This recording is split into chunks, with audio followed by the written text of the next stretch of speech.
का घोटाला पकड़ में आया है, जहां अधिकारियों ने नियम कायदों को दरकिनार करते हुए वेतन भत्ते के साथ अन्य लाभ भी दिए हैं, तो वहीं कर्मचारी को विदेश में नौकरी के साथ देश में पगार और अन्य लाभ देकर सरकार को 12 करोड़ 42 लाख रुपए का चूना लगाया गया है।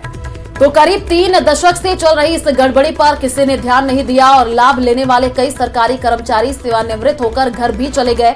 मजे की बात यह है कि आपको बता दें कि लोकल फंड, जनरल ऑडिट और एजी ऑडिट होती है, फिर भी गड़बड़ी पकड़ में नहीं आई। स्थानीय निधि ऑडिट विभाग में वित्तीय अनियमितता के लिए तत्कालीन कुलपति, कुल सचिव, यूनियन प्रभारी को भी जिम्मेदार बताया गया है। अब ऑडिट विभाग ने वसूली के आदेश जारी किए हैं, जिसमें विश्वविद्यालय के कार्मिकों में हड़कंप मचा हुआ है। ऐसे में सरकारी धन की वसूली गले के फांस बन गई है। कुलपति आचार्य मनोज दीक्षित ने बताया कि वित्तीय अनियमितता को लेकर पत्र मिला है, इसी पर हाई पावर कमेटी का गठन किया गया है।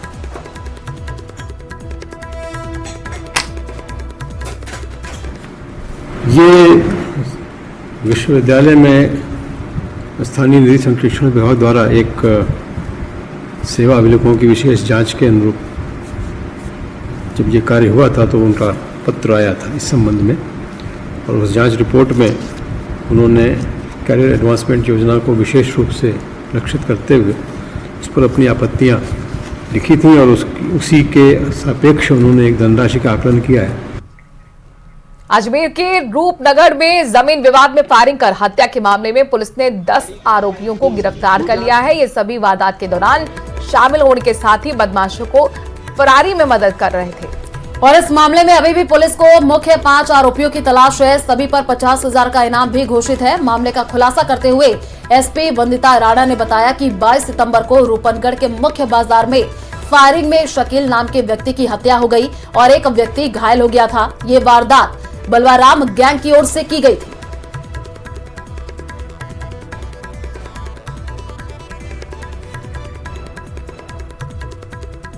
रूपनगढ़ फायरिंग मामले में पुलिस को सफलता हाथ लगी है। 10 आरोपियों को गिरफ्तार किया गया है। यह 10 आरोपी जिन्होंने आरोपियों को भगाने में मदद की थी और उस वारदात में शामिल थे। इस मामले में कितने आरोपी गिरफ्तार हुए हैं और कितने आरोपी अभी फरार हैं, इसे लेकर एसपी हमारे साथ हैं। मैम, क्या पूरा घटनाक्रम था और अब कितनी सफलता मिली है?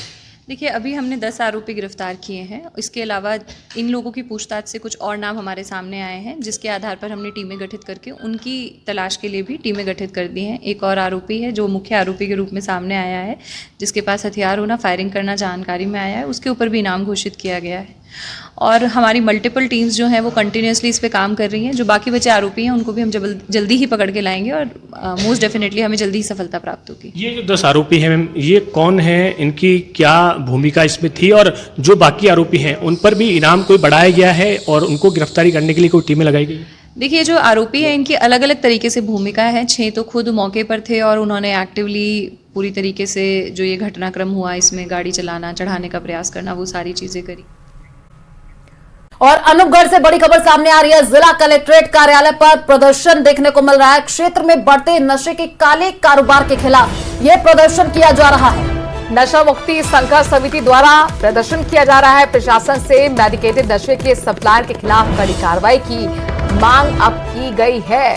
अनूपगढ़ की खबर है, तस्वीरें आपके सामने हैं। प्रदर्शन की जिला कलेक्ट्रेट पर कार्यालय पर यह प्रदर्शन हुआ। क्षेत्र में बढ़ते नशे को लेकर और काले कारोबार को लेकर यह प्रदर्शन किया गया है। नशा मुक्ति संघर्ष समिति द्वारा प्रदर्शन किया जा रहा है।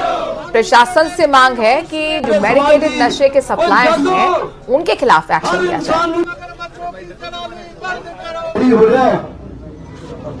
उन्होंने पूछो उन्होंने हालात की है घरां च।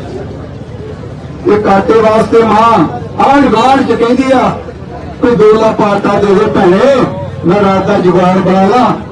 ये हालात हुई पई साडे समाज दी।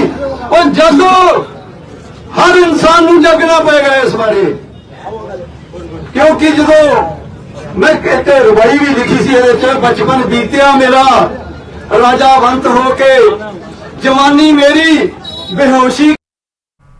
छोटी सादरी के जलोदा जागी थाना इलाके में बुधवार रात को एक मकान में गैस सिलेंडर में रिसाव होने के चलते विस्फोट हो गया और घर में मौजूद 6 लोग घायल हो गए।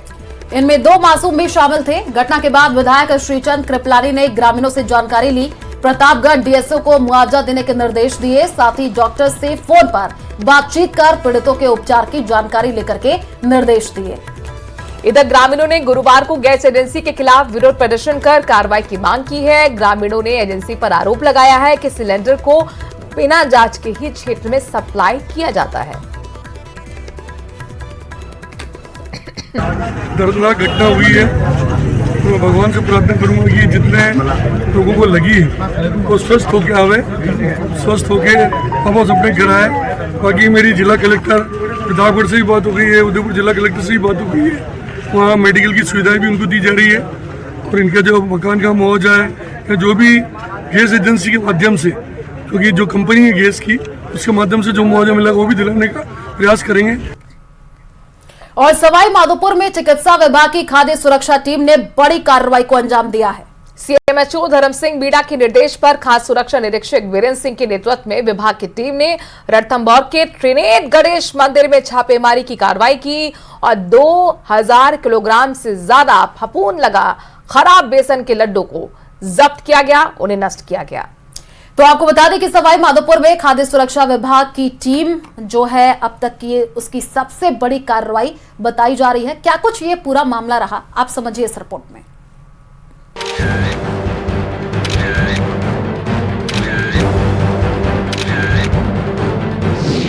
सवाई माधोपुर में खाद्य सुरक्षा टीम की बड़ी कार्रवाई। त्रिनेत्र गणेश मंदिर परिसर में दूसरे दिन टीम की छापेमारी। 2000 किलोग्राम से ज्यादा फफूंद लगे लड्डू जब्त।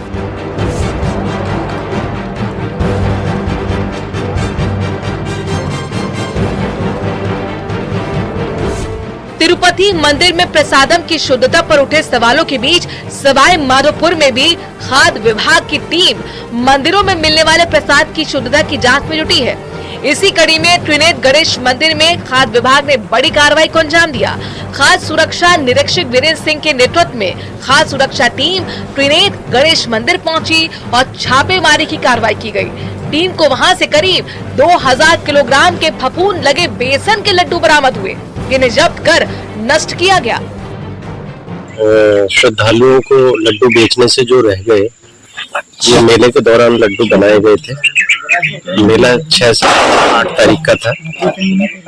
अत्यधिक बारिश होने के कारण श्रद्धालु कम आए और इनके पास स्टॉक ज्यादा था और इनके गोडाउन्स में भी था। तो हमें अनुमान था कि 2000 किलो के लगभग लड्डू अभी गोडाउन्स में हैं। तो अभी खुलवाया तो लगभग उतने ही, उससे भी ज्यादा निकले हैं। तो उन पे सब पे फंगस लग गई है, तो अब इसको डिस्ट्रॉय करवा रहे हैं। इससे पहले गुरुवार को त्रिनेत्र गणेश मंदिर पहुंची टीम ने 1 दर्जन दुकानों से 870 किलो फफूंद लगे बेसन के लड्डू जब्त कर उन्हें नष्ट किया था। साथ ही मंदिर परिसर में बनी दुकानों और प्रसाद भंडार गृह को सीज किया गया, जिन्हें खुलवाकर 2000 किलो स्टोर किए गए खराब लड्डुओं को भी नष्ट किया गया।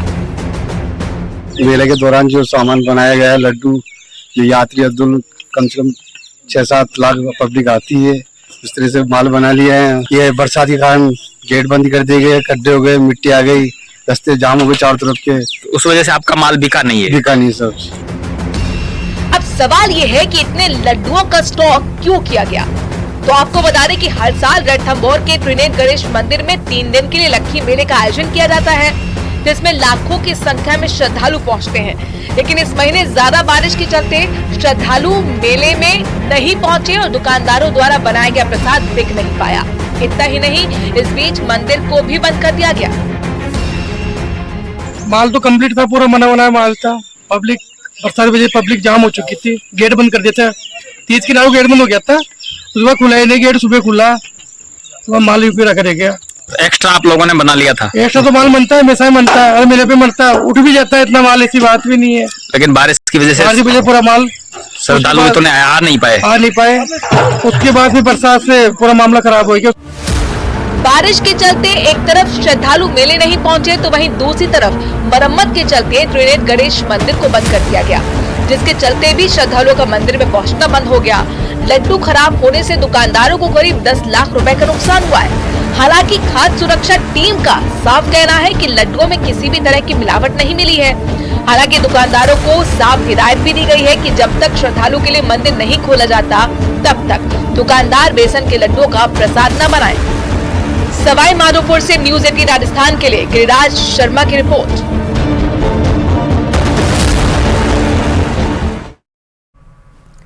विधानसभा अध्यक्ष वासुदेव देवनानी ने अपने विधानसभा क्षेत्र में कई विकास योजनाओं की सौगात दी है।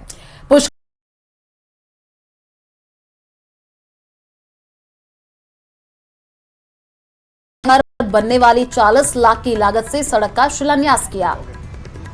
इस मौके पर देवनानी ने कहा कि लगातार विकास कार्यों की गति को आगे बढ़ाया जा रहा है। सड़कों की हालत सुधारने से लोगों को आने जाने में परेशानी से जूझना नहीं पड़ेगा।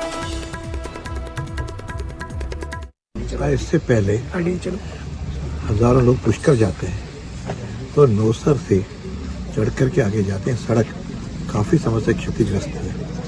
उस सड़क के लिए भी लोगों का भी आग्रह था और हम सबने भी तय किया। इसलिए आज 65 लाख की लागत से वहाँ पे सीसी सड़क बना रहे हैं। हर बरसात में वहाँ पे खड्डे हो जाते हैं तो पुष्कर जाने वाले वाहन, क्योंकि कई यात्री पैदल भी जाते हैं, कोई स्कूटर से जाते हैं, कोई अलग साधनों से जाते हैं, तो उनकी बड़ी पीड़ा थी और उसको निपटा करके। धौलपुर जिले के सेपऊ थाना इलाके में 14 वर्षीय नाबालिग के साथ गैंगरेप का मामला दर्ज हुआ है। पुलिस ने पीड़ित के पिता की रिपोर्ट पर 3 नामजद और 2 अन्य आरोपियों के खिलाफ पॉस्को की धाराओं में केस दर्ज किया है। मामले की जांच सीओ शायर सिंह को सौंपी गई है। पुलिस ने नाबालिग का मेडिकल कराकर आरोपियों के खिलाफ जांच शुरू भी कर दी है।